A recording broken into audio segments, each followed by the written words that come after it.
What's up, YouTube? Jake Asman here. Another special YouTube-only video talking Jets, talking NFL draft, answering your questions, and having some fun. My guest here on the video, if you're on Twitter, if you follow Turn on the Jets, you know who the guest is. Will Parkinson. He's the host of the Turn on the Jets podcast. You know, for what it's worth, I'd say it's right up there with the best Jets podcast that you can listen to, of course. Will's been a good friend of mine in this business for a while. We've interacted on Twitter a ton, so I thought it'd be cool to get him on this channel, talk some Jets, answer your questions, and kind of see where we're at right now with the offseason, as we have about a month away until the end of the Sam Darnold, Zack Wilson debate seems to come to an end there, Will. So let's kind of start there. Where are you at with the draft, what the Jets should do with that second pick, and the whole quarterback debate going on with Sam Darnold and, Zack Wilson, Justin Fields? Kind of give us your overview there. Yeah, so appreciate you having me on. Yeah, I'm excited to get this this quarterback talk out of the way. It's good for the podcast and it's good for clicks, but God, it's been a little tiring to deal with. Everyone that listens to the podcast or follows me on Twitter knows I'm a huge Sam defender, and I ideally would have loved to see Sam get another shot here and some more talent, good coaching around him, and so on and so forth. But based on the events that happened last week with the Niners trade, and it kind of seems like the Jets, from everything I've heard, and I just had Kim Jones on the podcast today. She confirmed the same thing, that the Jets were offered that haul and potentially even more, and looks like they had turned that down in order to take Zack Wilson. It seems like they were impressed with the medicals and his height and weight and all that type of stuff came back, and he threw the ball extremely well. As much as I hate to admit it, I think at this point, realistically, it's going to be Wilson. I like Fields a lot. I wouldn't be upset with Fields or Wilson at that pick. Obviously, like I said, deep down, would I have loved them to trade back and gotten a haul? Yes. But at the same time, April 2nd, 2021, it looks like Wilson's going to be the pick. And I think he's got a huge future here. And he's just he's going to have to adapt to the NFL. I think a couple of things that he does really well. Sam did really well. I think Wilson's a little bit more has not turned the ball over to the same level, obviously, different level of competition. But as long as he can keep himself on the field and limit the mistakes from, as much as those flash plays are great, we've saw with Sam for the last 3 years, sometimes it's high risk, high reward. The only thing I didn't love is him. He rolls into pressure a lot. If you watch him, he'll kind of roll out left, and it's like you want to kind of avoid that. Obviously, you don't want to roll into a 300-pound defensive lineman. But at the end of the day, I think it's going to be Wilson at 2. Some people have speculated Fields, but I think it's going to be Wilson. I'm with you there. So I want to follow up on what you just said there about how you're a huge Sam defender, as am I. And I deal with this a lot from other Jet fans that are like, stick with Darnold and build around him. And there's an argument to be made to do that if you're not sitting there with the second overall pick. Like if you're, just outside the top 5, there's an argument to be made, trade down, get picks, build around Sam. But for the life of me, I don't understand the stick with Sam argument. When you have the second overall pick, you have all these teams that want a quarterback, and instead of having to trade up a fortune to get a guy, you could sit there, get your guy, and it's not like the Jets don't have resources to build around Zack Wilson. Like, this will not be a Sam Darnold situation all over again. Like, Sam Darnold was failed by the organization because Mike McCagnon was terrible at his job, because Todd Bowles and Adam Gase were not good head coaches. Like, they failed Sam, and Sam might end up not being this great player, but clearly, he wasn't given a fair shake. We all agree and understand that. But like, if you trust Joe Douglas, then you got to let him pick his quarterback. And anyone that's like, stick with Sam, and then, if it doesn't work out this year, we'll get the quarterback next year. There's no guarantee you're in position where you have the second overall pick and you could pick a guy that most people believe is going to be a great player. And no one knows what Zack Wilson, or if it's Justin Fields, or any of these guys will be. But from what we've seen from Sam, let's say he is better next year. Of course he'd be better next year. It can't be any worse. But like, how much better will he be if he's only going to be Ryan Tannehill, or he's only going to be Alex Smith? The point I keep making to my fellow Jet fans, Will, is that that's not going to be good enough to win with long term. Like, yeah, maybe you can go 10-6. You go to the playoffs. Great. We've seen that as Jet fans. Like, if you want sustained excellence, you want to have a chance to win year after year, you need a quarterback that is top 10. And if Sam Darnold only ends up being, the 15th best quarterback in the NFL, that's not good enough to win with anyway. Then you got to pay him. So the whole point of having a young quarterback is that you build around him on a rookie deal. Well, you wouldn't be able to do that with Sam anymore. So I just think there's too big of a risk to stick with Darnold unless Joe Douglas is just so confident that he's going to be, a top 10 player. And clearly all signs point to that not being the case, because if that was the case, we would hear that. And if that was the case, we would know the Jets would have made that deal with the Niners, or they'd be openly saying, hey, Sam's our guy. And they haven't done any of that. Yeah, no, there's just like a lot it goes into it. It's such a layered discussion, and you even think back to a couple of those games, the Raiders game, I think too, most specifically, and obviously, the Patriots game, the end of the year, or even the one that Flacco started. There's a couple of games that if they win, I don't think we're having this conversation because they're not in a position to pick top 2, top 3. Maybe they're picking 6th or 7th. Gase is fired, and they bring in somebody else, and it's not worth. Then maybe they are looking at Pitts or Sewell or Rashawn Slater, people like that. It's a difficult situation. The money thing, yeah, Sam wouldn't be that expensive in year 5 even. Like he'd be paying, it's like an $18 million option, which sounds like a lot, but it's not something crazy. It's what happens after that. And if they're not comfortable giving him that mega extension, which, I'd love Sam. Of course, you're not going to do that at this moment. Even the Browns, from what I know, are kind of weighing that out of like what happened with Goff and Wentz and these guys. They just got huge deals. Robert Mays brought that up, and he was like, I don't know how much the Browns are concerned about that. They're very closely paying attention to what happens with Wentz and Goff this year. So it's tough. It's tough as a Jets fan. I think that my biggest worry is Wilson's going to come on with these expectations of the Chris Sims of the world. Even, the fan base has built him up to such an extreme level that even my expectations almost feel like they're already out of whack. Like I'm already like, this guy better be Herbert or better next year and win the Rookie of the Year. And I just don't know that that's realistic. But the team is better. It's a shame that what the Giants are doing this offseason for Daniel Jones going into year 3. Because if Daniel Jones is bad this year, it's Daniel Jones was the reason they're bad, right? They gave him Galladay, Ingram, Barkley, all these guys. The Jets are doing that in year 4. And it's like, we could have done this a year ago, and we would have been like, Sam's either good or Sam sucks, and we would have known it right away. So that's I have. Yeah. I can't, echo that any better than you just did. I mean, it's beyond frustrating that 3 years in, you still don't know what the guy is. And I think that's the frustration with the Jet fans with Sam. It's like, Sam might not be very good. We don't know just yet, but we can't definitively say that he won't be good. And that's because the Jets have failed putting, competent players around him. But once again, they failed. They made that mistake. But they got to move forward, and you're sitting there with the second pick. The idea that you don't take a quarterback, you stick with Sam and get all these draft picks if you trade out of 2, that sounds nice in theory, but you could have all the draft picks in the world. If you don't have a franchise quarterback, you're not winning anything of significance long-term, right? You're the Minnesota Vikings with Kirk Cousins. You're the Raiders with Derek Carr. Like if your quarterback's only, capable of getting you 9-7, 10-6, or whatever the records would be now with a 17-game season, right? 10-7 could get you into the playoffs, let's say. It's not enough to win long-term with. Like everyone that uses Ryan Tannehill as the example, and I get it. He left Gase and now he looks like he's a solid quarterback. Is anyone going to pick the Tennessee Titans over the next 5 years to win the Super Bowl? Like maybe they could get to a championship game, but we've seen that as Jet fans. Like the reason why the Jets never had sustained excellence is that the second the roster got, minuscule and got worse over time, when Sanchez got into year 3, year 4 of his playing career, he wasn't good enough to elevate everyone around him. And like, if you're ever going to win, you need to have obviously a great team, but you need to have a quarterback that could, throw guys open and give you a chance in every game. And as much as I love Sam, it's too big of a risk to bank on the fact in year 4, he magically flips a switch and, turns into what Josh Allen just was, let's say, for the Bills. Yeah, no, it's a tough, and also the one thing that I would agree with, Mark Sanchez said this, and I can't really debate that, is what happens if they do keep Sam and then right away the fan base is already going in with a jaded mentality. And I know it shouldn't matter what the fans think, but at the end of the day it does, because it's a confidence thing. It's New York. The media is tough as it's going to get.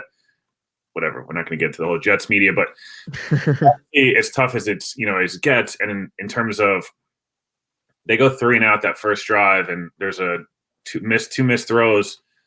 How's Sam's confidence at that point? How's the team's confidence that he's going to rebound? So I want him to be here. I obviously have that 1% hope that maybe Carolina comes up and gives you enough picks to basically tell you it's worth it. But everything we've both heard, and everything points to Zach Wilson at this point, and he's got potential to be special, but It does scare me a little bit, the shoulder that he's had, a labrum already on his throwing shoulder. He's 21 years old. And then it's one really good year of tape, and it's one, again, was hurt. It's everyone takes a leap. There's always that guy in every draft that feels like they shoot up the board. I think Wilson's a much better prospect than Mac Jones is. I think he's, like I said, Lance and Fields are very intriguing, but I think they're going to go Wilson, and they're going to surround him as much as they can. And let's hope that it's at least next year. They score points and they go 6-11, right? Or they score points and they're playing meaningful games. Maybe they're 6-7 with a stretch at the end of the season where they don't win, but they're close in those games. Similar to Sam's rookie year where they were bad, but Sam played really well, and you were like, wow, he went toe-to-toe with Aaron Rodgers and Deshaun Watson. This is why we feel really good going forward. We need to see that, because if they trade Sam, I know it's a Jets fans thing, but if they trade Sam and he goes to Denver or Carolina and lights it up, which who knows if that'll happen, and Zach Wilson throws 25 interceptions, it's going to be really difficult to stomach. I'll tell you that much. It would be painful, but that's why you have to just trust that Joe Douglas knows what he's doing, right? That Joe Douglas has been in the building now for 2 years. He's been around Darnold. And if he doesn't think he's capable of being the guy, if all the Jet fans that love, Joe Douglas and want him to have all these picks to make draft players with, let him get his quarterback. If he doesn't think Sam's the guy, like, in theory, it's nice having all these draft picks. There's no doubt. It'd be great to have multiple ones for the next 3 years, in addition to what they already have from the Jamal Adams trade with Seattle. But if you don't have a franchise quarterback, I keep harping on it, then you're not going to win anything anyway. And I think Wilson's the guy.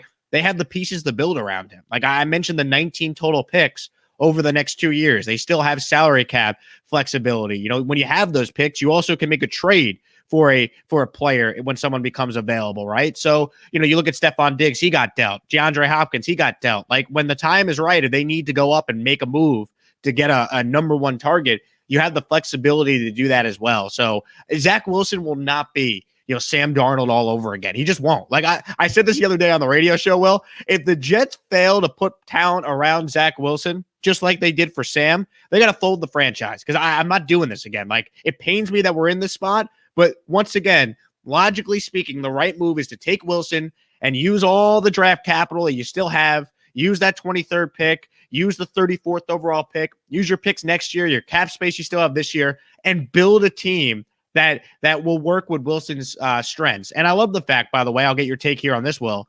I love the fact that they have an offensive system that quarterbacks seem to love. Like, no quarterback ever says, oh yeah, the Shanahan offense doesn't fit me. So if that's going to help Wilson, come in and have success early on, I'm all for it. So as much as I love Sam, trade him, get a second round pick, and let's start the rebuild around Zach Wilson on a rookie quarterback contract, trusting Joe Douglas and Robert Saleh to know what they're doing this time around. Yeah, no, 100%. I think something that's been floated around, I've talked about it a little bit, and I know some people that I know talked about is packaging Sam and either 23 or 34 to move up and try to get another offensive lineman. I don't love the way they've played the situation with Sam. I wish they would have either moved him before free agency or just said we're building around him, because they kind of are in the situation where, yeah, maybe Carolina doesn't get their guy and they're sitting at pick 8 and they're like, oh shoot, like we're kind of screwed here. Or right. You hold on to him and it's mid-May in OTAs, and God forbid a Teddy Bridgewater situation happens where, he tears his ACL and all of a sudden Minnesota's without a quarterback and the Eagles have 2 of them in Bradford and Wentz and the whole 9 yards. I don't see that happening. Douglas and Sam have the same agent. I don't see the Jets I don't think that they would be doing themselves any service to kind of screw over one client. I just don't think that's the way the game works. So, I wish they would have either made this decision a month ago and we could have been not talking about this and focused solely on 23 and 34. They're going to a quarterback, which quarterback, blah, blah, blah. But,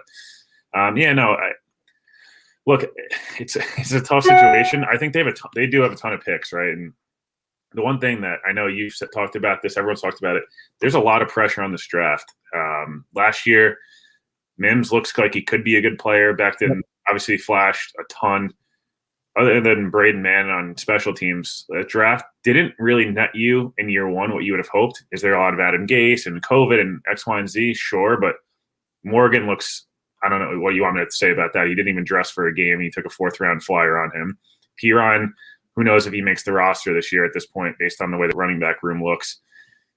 Cam Clark barely dressed. Like, there's just a lot of picks. Ashton Davis was banged up. So they got to hit on at least 2 guards in this draft that they can play day one, at least one minimum. Corner's a huge if. I don't know what you want me to – I mean, Bryce Hall could be really good, but 8 to 10 games out of Bryce Hall, I don't think you can start Bless Austin and Bryce Hall again. Carl Lawson's good, and I think he could be really good here. He's not going to cover up for the way Stephon Diggs just walked all over the secondary twice last year. So, yeah, they got to hit on some of these picks because especially 23, 34, if they stay there, I'm not convinced. Douglas, I could see trading back and try to accumulate more mid-rounders. But, again, 23, 34, 66, I believe, and I think 86. Like, those picks are really important because all those guys should contribute this year at some level, you would hope, in addition to Wilson, obviously, too, if that's who they take. He's Will Parkinson. He hosts the Turn on the Jets podcast. Jet fans, make sure you follow him on Twitter and listen to the podcast. Does a great job covering the Jets. And Will, real quick, we'll answer some questions here. We'll talk more about the offseason, but tell some of the listeners just tuning in. We have 56 people watching live, plenty of people that are going to be tuning in after the show, of course, on our replay. Tell our audience some of the people that you've had on your podcast in recent weeks, because you've been crushing it this offseason with guests talking Jets. Yeah, we today podcast comes out with Kim Jones of NFL Network. We've had people like Steve Weiss, Jim Trotter, coming out in the coming days. I've been able to have lucky had Marcus Spears on of ESPN last week, and then some of the guys from PFF. With Lindsey Rhodes coming up, Kyle Brandt coming on, Daniel Jeremiah in the future. There's a huge array, honestly, of talent. Some of the guys like Rich Smeeney from the Beat. I've come on the podcast and, super lucky. Obviously there's a Bart Scott potential, incoming as well. So stay tuned for that. We'll try to get some good clicks for the Jets fans looking back, but a lot of different players, former general managers, coaches, and then a lot of people that work at ESPN and NFL Network that have been lucky enough to come on, or either close to the Jets or, big personalities within the industry. So Monday, Friday podcast is out. We're trying to keep it moving with good content and a lot of great guests, tell stories of, some of their time covering the Jets and a lot of what they know of, going on. So don't be definitely tune into that. You can find it wherever you get your podcast. And I was a guest on the show as well. So, listen back to my episode. You're one of the first guests. It definitely, it all skyrocketed from there. I appreciate that. Your check is your check's in the mail, Will. So let's just talk about the offseason. I've spent so much time talking about the draft. I think we're both in agreement that they're going to go quarterback at 2. They're going to trade Darnold. Where they're going to trade Darnold, I can't say definitively where. I look at Denver and Carolina as 2 options to potentially get back, let's say, a second round pick and maybe a 5th round pick, or some sort of, second rounder and then a conditional pick that maybe could be, number 4 or 4th round or 5th round, whatever it is. I think we're in agreement. Sam's gone. But the overall offseason, Carl Lawson, I love the signing. Corey Davis, I love the signing. But you talked about the cornerbacks. Why hasn't Joe Douglas signed any corners when there's still plenty of good guys available? So maybe he's waiting to try and get the best price possible. That's still, is certainly a factor in all this. But the Jets obviously have a glaring need at corner. I get it. They have a lot of draft picks, but it is tough for you to try and fill all your needs by relying on the draft. There's a lot of risk involved there. I don't know if I love that as a strategy for the Jets. Yeah, so from stuff I've had with guests on the podcast, Steve Weiss talked about this the other day, that he didn't think the Jets were ever going to be that big into the cornerback market. There was some talk about William Jackson potentially them being involved there. But other than that, defensive line and being able to get pressure on the quarterback is so much more important to solid in terms of if you can win your one-on-one matchup and get pressure without blitzing. He finds that to be a way, from everything I know, of kind of protect those guys. So they've got to probably find or add over the next, couple of months. They need a slot corner. They need Brian Poole maybe. I thought Quan Williams was a guy that would be interested in. He's a solid favorite in San Francisco. They need a slot corner. They need probably 2 more bodies at the corner position, at least 1 starting level guy, and then another guy as depth. Because we've seen over the Jets for some reason feel like they have everyone gets hurt every year, and it's always at the worst position. So yeah, definitely. As the offseason as a whole, I like a lot of what they've done. I'm not blown away by everything. I think they've added depth, which is huge. We saw last year, one guy gets hurt, it's a dumpster fire. The receiver position specifically, you look at somebody like, Keelan Cole, you look at Corey Davis, now Mims and Crowder, and then you get to those guys that, the Lawrence Cagers of the world and things like that. Those guys shouldn't be the first person, Vincent Smith, the Smith brothers, and X, Y, and Z. But you look at Denver, the Indy game, San Francisco was like Rashad Perryman got hurt and Crowder pulled his hamstring, and now it's Chris Hogan, Lawrence Cager, and Vincent Smith. And it's like, yeah, this is why we, for the longest time, we're like, what do you want Sam to do? These guys shouldn't be on an NFL roster at some level, not being disrespectful. But yeah, the offseason has been good. I like LaMarcus Joyner at safety. I think as a safety, he's really good. At corner, did not grade out well at all. But as a safety, if they can do that, look, CJ Mosley's going to be huge. And I think whoever they draft at quarterback and guard is like going to be the key, because if you can play solid defense with that Fred Warner, Bobby Wagner type middle linebacker that can allow you to be in different personnel and get creative and drop into coverage, then also if we're getting 2018 CJ Mosley, this defense looks totally different. Now if they're getting, the first 3 quarters against the Bills in 2019, CJ Mosley. The Jets might win 12 games, because one of the most impressive performances I've seen since 09 Revis. But Mosley's a key. Whoever they get to play guard, because you cannot – GVR and Alex Lewis cannot be your starting guards, week 1. You're going to get whoever it is playing a quarterback killed, So receiver, I think, is a good group. I still think I'd like to see them add like another burner, an Elijah Moore type in the draft potentially, or, I love USC, but an Amon-Ra St. Brown potentially to work, give depth at slot and do a little bit of everything. Running back, I don't want to use a high pick on a running back as much as Najee Harris at TN. These guys are really impressive to watch. Maybe a Javonte, and if he falls to round 3, which I doubt he will. There's a lot of holes, but they've done a good job. I think they've built a lot of depth, which they've not had in a long time. Lawson should be awesome. Corey Davis. Hopefully Corey Davis, if he can be a 1,000-yard guy, he doesn't need to be 1,500 yards and a number 1. He just needs to be able to be productive. And if Mims develops the way we want, and all these fans, would like to see, now you've got Mims and Davis, who are both could be 1Bs, two like really good 2s, and all of a sudden now you're building a core group that's nice. But like I said, guard and corner, I'm not surprised they didn't pay a lot of money for a corner, like I said, but the fact that they've done nothing at corner is also confusing. Other than Justin Hardy, no disrespect, but he's a special teams guy. He's not going to play corner at all this year. Certainly a lot of holes still to fill there. You trust Douglas's process that he's reading the market. Yeah, I saw someone wrote in on YouTube here. Sean Bennett writes it. Joe Douglas is a flea market shopper.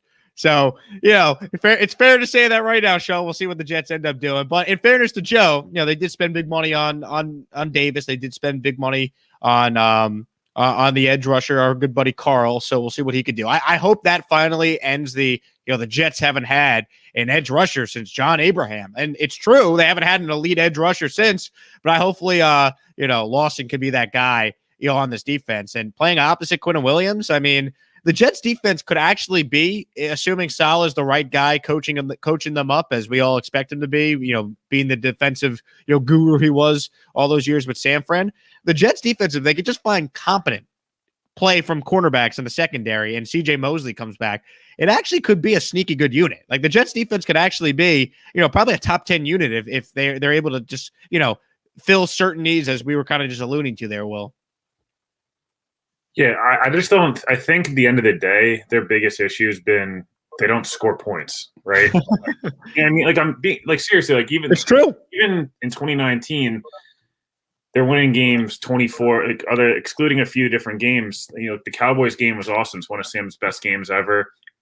It was great as a fan beating the Cowboys X, Y, and Z, but they still win that game. Like they scored 3 touchdowns in the first half, and it's like dead. And I know that's a lot of Gase. It's a lot of Gase and all these, whatever. Even though in 2009, 2010, the last great offensive Jets team that comes to mind, whereas the offense more than the defense was probably 98. So when it's Allen or Fitzpatrick in 2015, but they got to score points, because even if the defense plays well and they don't turn the ball over at the end of the day, that'll help their defense quite a bit. But again, Mosley, Quinnen taking a step. If Carl Lawson gets after the passer, I mean, he's 4th in the NFL in pressures last year, a ton of hits. Just bad defensive line, sacks didn't accumulate. But I'd like to see what he's going to do in that 4-3 system.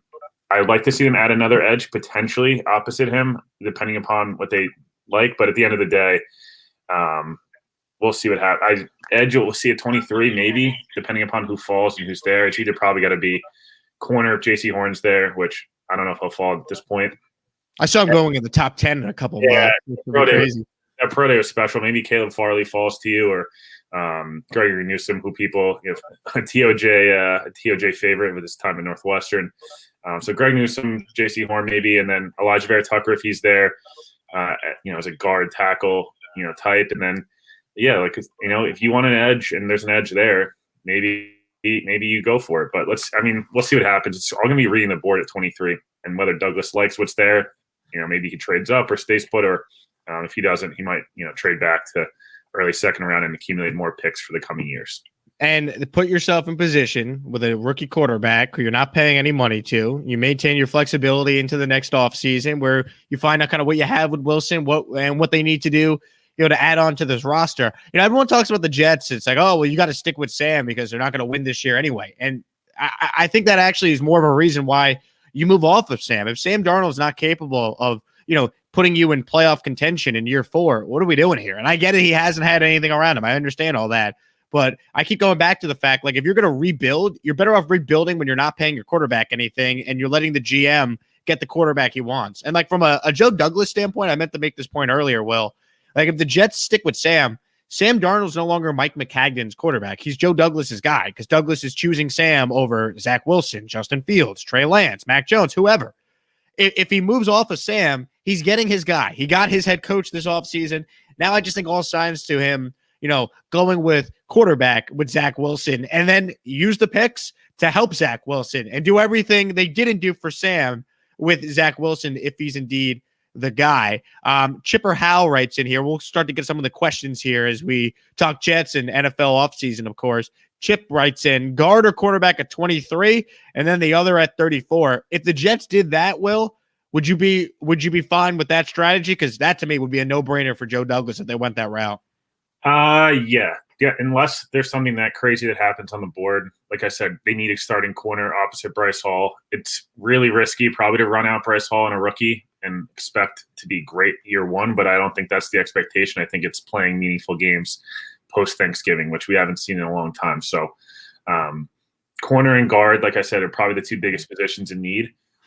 Again, if someone at 34, like if Rashad Bateman's still there at 34 or some of these guys fall, the Jets have somehow addressed guard in the coming weeks and they feel good about the corners late in the draft. And all of a sudden, like I contradicted myself, but if all of a sudden Douglas falls, I don't think he'll do this, but he falls in love with Najee Harris for whatever reason, right? Then all of a sudden, yeah, it's exciting. I just think the Jets need to address the offensive side of the ball, corner, and either potentially an edge or a will linebacker in the draft. I know it's a lot of different pieces, and they have a lot of holes. But they get 23, yes, guard and corner are probably the 2 most likely spots. I would probably say 34 guard is more likely, just based on positional value. You'd probably rather take a guy that plays that close interior in the ball that is not probably that elite athlete. You probably like him at 34, maybe a Creed Humphrey, someone like that, as opposed to 23, unless Elijah Vera Tucker is there. I don't see them probably going guard.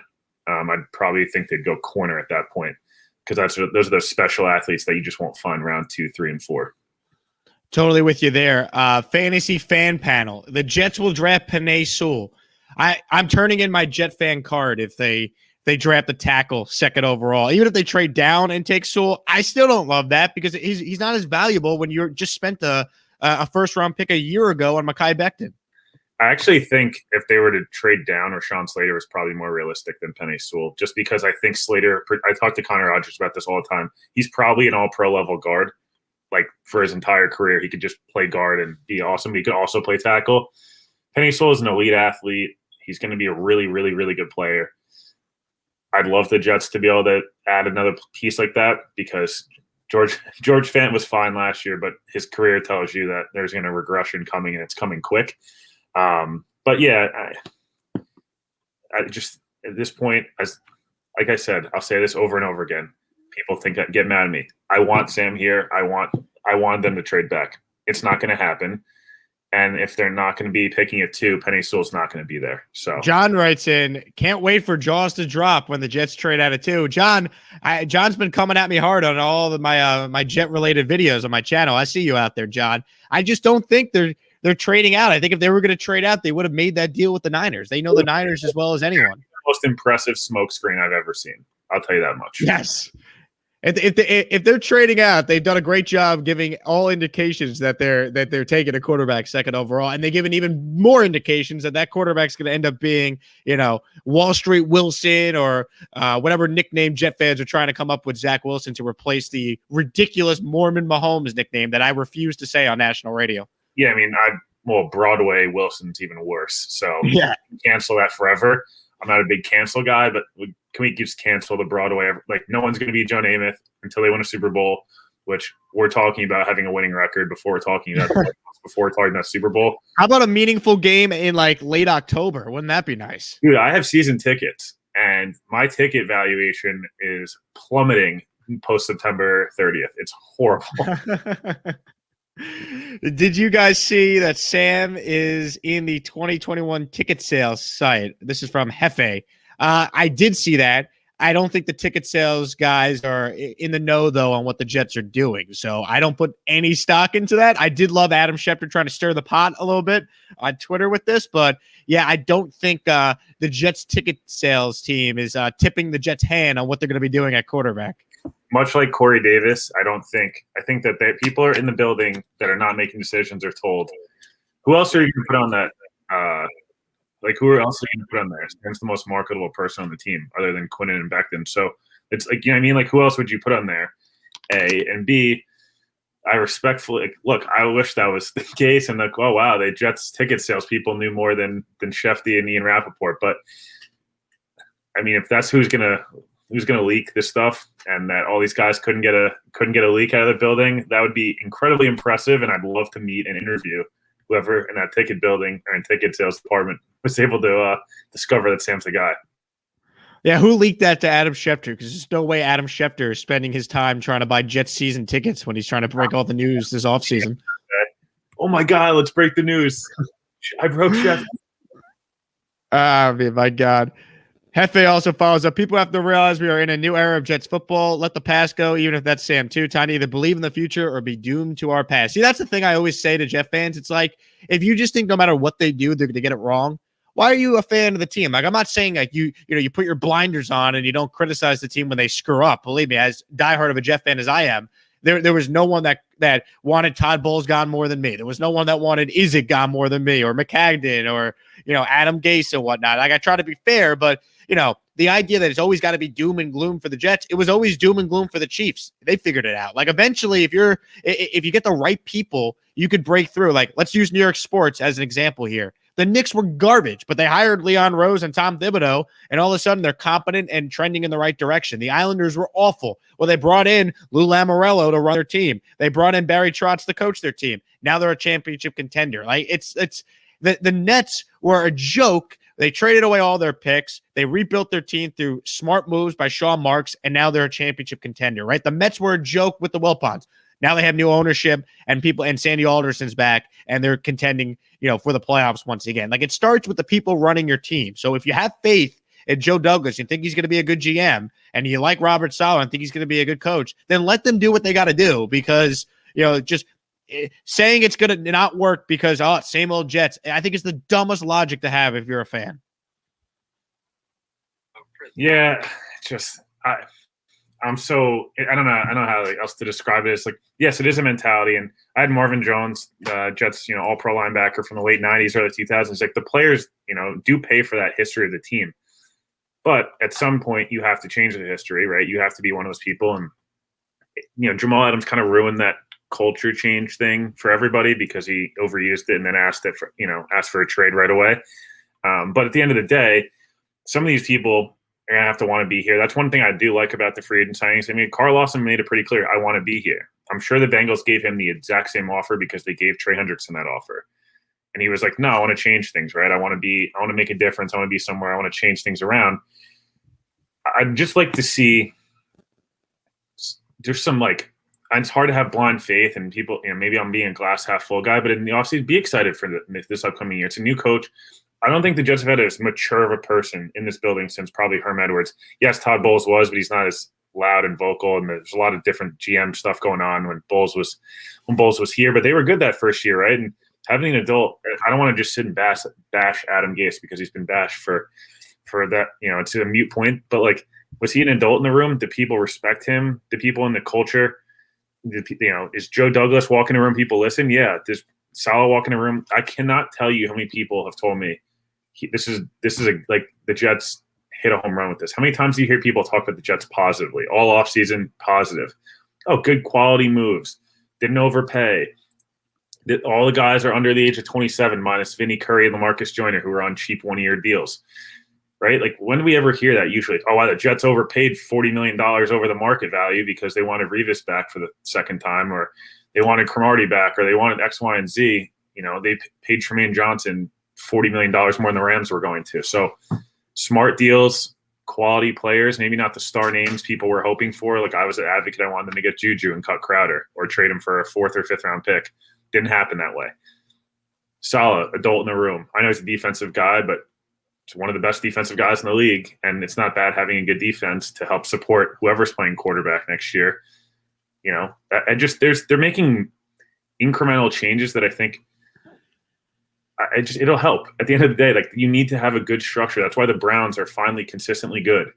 That's why the Bills are consistently good. Brandon Beane's the best GM in football, arguably. Stefanski came in, helped Baker. They built a good culture. Top down, everyone's on the same page. Build a good roster. Competent. You need a little bit of use of analytics. That stuff matters. So let's see what happens. I'm not saying they're going to be great next year, but I do not expect them to be getting punched in the face any time next year. Well, they're not going to get killed in all these games. Like, they might not win, but could they be what the Giants were this past year, where even when they were 1-7, there were still Giant fans that were like, you know what, we got the right coach. You could tell Joe Judge has his team playing hard against inferior or against competition that's way better than what they were. And they turned things around and had a good second half. And if Daniel Jones doesn't get hurt, they probably make the playoffs and get in last year, even though we understand the division was obviously very bad. But and the Daniel Jones isn't that good, but that's you're gonna anger the Giant fans with that. But hey, I'm with you, man. I still maintain that if Sam Darnold was a Giant, I mean, the Giants would be in a much different situation. I think Sam would flourish with the players they put around him there. But yeah, so like 2018 draft is very similar to this one. Great QB class, right? 3 of the guys are already really good. Sam could potentially still be good. We're not going to get into Josh Rosen thing, whatever. Look what the Niners just traded up to get to 3. Not even to get to 2, to get to 3. And what the Jets traded up from 6 to 3. And the Giants took a running back at 2 when they could have probably gotten 4 ones if they wanted to run it back with Eli. Like, that, to me, that's still one of the nothing against Saquon, but against the Jets 2 years ago, and the Jets were not good, had 1 yard rushing and got bulldozed by Jamal. Like, you drafted a running back at 2. It's so mind-boggling. But whatever, that's one other discussion. You're real quick though. You're right, because all you need to know about what the Giants did is exactly what you just said. What the Niners gave up to move from 12 to 3, not to get the third best quarterback in the draft. They moved from 12 to 3, where the Giants were like, "Yeah, we have the second overall pick, but we're good. We're not going to trade out. We're going to take a running back." Like, even if you wanted to stick with Eli, wouldn't the move have been trade out, get more picks? So if Eli is bad, which he ended up being, you would have been in position to still surround the next quarterback with talent when you did have to take Daniel Jones a year later. So you're absolutely right with that. It's asinine, but that's Dave Gettleman. Dave Gettleman made that move, and he's got to live with the consequences of that decision. The other thing I'll say too, just about Saleh is just like, let's say he's just an average head coach. That is so much better than what the Jets have had with Gase the last 2 years. You'll win an extra 3 to 4 games just based on the fact that we think the coach is competent. Like, we don't need him to be Vince Lombardi, but the bar was so low with Gase. It's like every game you knew the Jets were going to be, at a major coaching disadvantage. And there's no sport where the head coach matters more than in the NFL. And let's say Saleh is just a mediocre head coach. That is way better than anything we saw with obviously Gase. And people forget, Todd Bowles was a terrible coach as well. So the Jets have not had good coaching since the early days of Rex. So I think if Saleh is just average, that's going to help the Jets probably steal an extra win or 2 at the minimum in 2021. They're the 4th easiest schedule in the league next year. Most of their difficult games are at home, like Tampa, New Orleans. Home games, they have to play Atlanta in the Dome. They have the extra game they got was a blessing. They got the Eagles in New York, which is they've never beat the Eagles, but the Eagles probably will be a top 5 pick next year, based on unless Jalen Hurts is really, really good. But they probably should have been 5-11 last year, just based on with any competency in that building. They're 5-11, right? Hard schedule. They win the Raiders game. They probably beat Buffalo in that second home game. I know Sam played bad, but whatever. You don't have to get down that whole road. They probably beat Buffalo a second time. They probably beat Denver that Thursday night game with any competency at the coaching spot to know whatever, 4-string quarterback in a short week, the whole 9 yards, right? So they probably are 5-11, 6-10 team last year. Now they upgraded significantly at coach. They've upgraded significantly in wide receiver, defensive line. Head coaching in the NFL and coaching in general is the most important thing in any sport. College football, usually 3 or 4 games a year that matter. The rest is all talent, right? You're Alabama, you're cakewalking through 8 of those games. Or baseball, the manager, yes, it's important, but at the end of the day, talent's going to win you those games. Basketball, same thing. Certain things are super important. The NFL is that game plan is so important, and being able to make adjustments. The reason New England's been good, Belichick is such a great coach. It's not his first quarter plan and his first drive and the scripted plays that he watches. Like Adam Gase was, first drive and then crap. Belichick adjusts better than any coach in football. Andy Reid adjusts. Pete Carroll adjusts. These guys adjust, and then teams are good in the first half and good in the second half and get even better. The Jets have not been like that, and it'll be interesting to see how Saleh can adjust. Whatever the Patriots roll out week 2 and Hunter Henry creases them for a touchdown and Johnny Smith's giving them problems, and how they adjust, because in the past they have not. I think they should be, maybe hovering around 500 is aggressive, but if they go 7-10 or 6-11, but they're exciting, they're in games. Like I said, that's what I want to see. 4 points, move the ball. Yeah, move the ball. Like be in games. I don't want the game being over with 12 minutes left in the first quarter because they get creased on a 3rd and 30, and Raheem Mostert runs for 57 yards because they over pursue with Alec Ogletree playing middle linebacker, who was graded out as the worst middle linebacker in football last year. I can't watch that. I'm sorry. I won't do it. It's so bad. It's been so painful, man. 10 years without the playoffs, and just like they haven't had a good team or good offense since 2015. Like, it's time to move the ball and just score points. Like, you don't got to win every game, but if we see positive signs of development with the quarterback and see signs that this offense has a chance to be pretty good with some continuity in it, going forward, that will be exciting, for every Jet fan, I think, going forward. I see we have here, Will, in the chat, bunch of people coming up with Zach Wilson nicknames. So if you're just tuning in on the radio, I said I'm not calling him Mormon Mahomes. We're not doing Broadway Zach. We need to come up with better nicknames for Zach Wilson, assuming he's the guy the Jets take 2nd overall. So you could tweet me. I'm on Twitter and Instagram at Jake Asman. Will's on Twitter at Will. I have it right here. It's at WillPA11. Tweet us what you would like the nickname to be for Zach Wilson. We have Jersey Zach. I don't know. Jersey Mike's, Jersey Zach. Yeah, it could work. It's got kind of a tough name for like football nicknames. Some people have like really naturally Zach Fifth Ave. Zach Fifth Ave. I don't hate it. I want to see, the interesting thing is going to be what is, if he does get drafted, which obviously it looks like it's going to be, if he has a quote at a press conference or makes a throw in preseason or a training camp that everyone, kind of gets blown away by, how his nickname will get shaped. If we start comparing people to Mahomes and Rodgers, yes, can you say their play style is similar? Sure. Let's relax with like guys that won the last 2 MVPs and 2 of the probably, when they're done, 5 best quarterbacks ever. Let's see some competency at the position before we start getting into Mahomes territory and Aaron Rodgers. We as Jet fans, if we are doing it to ourselves, and we deserve pain if we refer to the quarterback as Mormon Mahomes, like putting the Mahomes label on the guy. It's media. Terrible idea. Don't do it, Jet fans. Band together. Do not call him Mormon Mahomes. It's not going to work out well. Zach Attack. That could work, Ron. I like the I like the suggestion there. Big Apple Zach from our guy Hefe here. All right. Not terrible. And then Sean writes in Wall Street Wilson, which seems to be the most popular thing I've seen from fellow Jet fans, at least on my YouTube page, and people tweeting at me at Jake Asman on Twitter. Wall Street Wilson. Oh boy. Some of these nicknames are funny, man. But I don't know. I like to see babyface kill. There was some babyface killer stuff and whole 9 yards because he looks like Zach Wilson could be 14 years old if he doesn't shave for a couple weeks.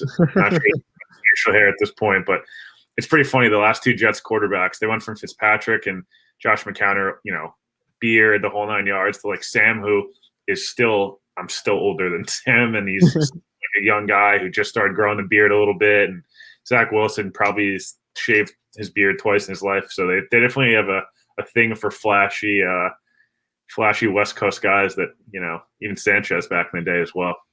So remember Sanchez? He had the Fu Manchu he had like in 2012 or 2013. Character, man. Still won 4 road playoff games in 2 years. Mark Sanchez will go down as one of the more underappreciated Jet players in the franchise history. I understand he never ended up being a franchise quarterback, but when you consider the fact that they won 4 road playoff games and he played well in those games, I understand he wasn't, putting up incredible numbers, but you look back at what he did do, the throws he had to make in big spots. Mark Sanchez deserves more love from Jet fans than he probably gets. And it's a joke that he's only known for the stupid butt fumble, which meant absolutely nothing. They were getting killed in that game. The Jets were terrible in 2012. The only reason why the butt fumble became a big thing, it was because it was on a nationally televised game and everyone loves to make fun of the Jets. LOL Jets, LOL Jets. And it's a joke because how many quarterbacks could say they won 4 road playoff games? So the fact that Sanchez is only known for that nationally is disgusting, and it bothers me as a diehard Jets fan. I would prefer the Jets don't play the Patriots on national television. The worst moments of some of the worst moments of my Jets fandom, and like I said on the podcast, you'll hear all about my USC stuff, and like Sanchez's worst moment of his NFL career, Monday night or Sunday. It was like Thursday Night Football on Thanksgiving against the Patriots on NFL Network or something. They lost 40-something to nothing. Oh, it was awful. Yeah, it was awful. And then obviously the Sam stuff. By the way, if you're seeing ghost thing, I just want to clarify this. If you played football, it's not an uncommon thing. People do it all the time. It's just he got caught on camera. And in typical Jets fashion, all that stuff's screened, right? So that goes through a screening process, as well as I do. The NFL films people look through it and are like, oh, should we publish this? And they were like, you know what? Let's ruin this kid's life because it's the Jets and it'll get good clicks. And guess what? It's now a meme all over Twitter and Instagram, and it's brutal. I'm not saying Sam should have known he was mic'd up. Probably shouldn't have said it, but at the end of the day, it's classic Jets right there. That of course gets caught on that game. That whole game, I hate to even bring it up. It's such a nightmare to think about because the week before was the Cowboy game where Sam had one of his best games and he was player of the week. And to think they went from that in the high of like Sam's back from mono. All right, let's, we might not go to the playoffs because we started 1-5, but can we see this Jets team build on, Sam Darnold now with coaching around him, second full season in the league? Could we see him, put together a great year? And it all fell apart and in that game. And it's just baffling to think, what could have been. And we should have known right then and there, Adam Gase is not the guy. Get rid of him. And of course we had to suffer through another season and a half of Gase. If they, I still think the turning point of the last decade is obviously 2015 Buffalo game, right? That's, Fitzpatrick plays like a competent human being for 4 quarters, and they catch that seam ball down the right sideline. And then that Buffalo game, Sam doesn't get mono, CJ Mosley doesn't get hurt. They probably win that game, right? Yep. All of a sudden now you're going in. It's a weakened Patriots team both years last year. Maybe they lose, whatever. But that was the easy part of their schedule. Cleveland was not Cleveland that game. They would have beaten them with any competency at quarterback and all those things. And maybe they win, by the way, Will, if Simeon doesn't get hurt. Like everyone's like, oh, Luke Falk. And it's like, the only thing I'll say to Adam Gase is that in fairness to Gase, as bad of a coach as he was, Simeon was supposed to be the guy that was going to come in and play. He had to go to Luke Falk. Who do you think Sean McVay could really? I mean, maybe he could win a game with Luke Falk. I doubt it. Guy, it was a statue and did not have a big arm. Not really sure what you're supposed to do as a coach there, but I do think it'll be interesting to see how they call plays this year as well.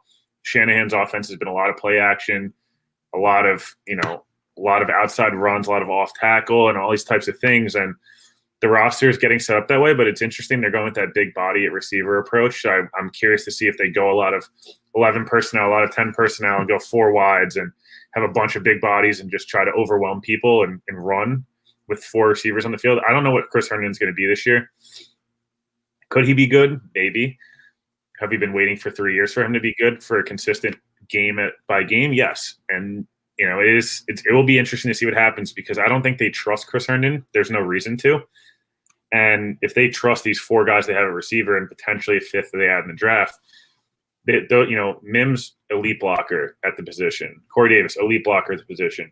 Cole, good blocker at the position. Crowder tries to block. They might be able to run out of that. And that's where teams like the Patriots in the past have kind of done the opposite. They've thrown out of 2 tight end sets and been successful. It'd be interesting to see if the Jets run out of a lot of 4 receiver sets and try to get good matchups on the outside and have Tevin Coleman or Ty Johnson or whoever they draft try to just beat 1 or 2 guys and gash some open runs. That'll be interesting to see as well.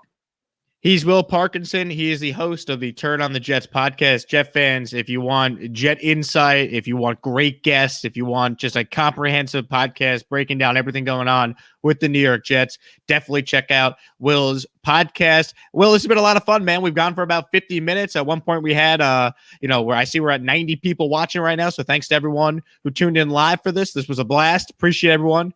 Took time to throw some questions or comments and react to some of the things that Will and I were discussing. Make sure you subscribe to my YouTube channel here. I know everyone keeps writing, how come you don't have more subscribers? I'm new to YouTube. I'm trying to grow the page. So if you like what you heard, please hit subscribe, spread the word, and you can subscribe to my podcast as well if you miss any of my radio show live, which is weekdays from 9 a.m. to 11 a.m. Eastern on Sports Map Radio, which is a nationally syndicated sports radio network based out of Houston. So when the Jets were in for Deshaun Watson, well, obviously I was all in on that, being here in Houston. But if you want a nugget, and so I'll plug my own podcast for a second. I have Steve Voish coming out next week, and I straight up asked him and Jim Trotter, I was like, how real was Deshaun to get traded? Like, was he getting traded? And were the Jets very much interested in pursuing him? And he's like, yes and yes. And he's like, that's the only shakeup that'll happen. If anything happens at 2, it's not going to be them trading back. I don't think at this point I'm not getting involved in what's going on with Deshaun. I have no idea. I'm not, involved, and I don't have all the information. I will tell you is he was probably going to get traded, and the Jets were involved. So if you want a nice gut punch going into the weekend, that talk was not smoke. There was some legitimacy to it. Were they going to get him? I have no idea, but they were engaged, and we'll see what happens. They might end up with Zach Wilson now and see what happens, or maybe Joe Douglas is the biggest smokescreen guy of all time. Yeah, maybe it's a blessing in disguise, right? The Jets had made that deal, and then all this Watson stuff comes out after. Best thing of all time. All of a sudden, boom, they trade for the superstar quarterback they've been looking for 50 years, and oof.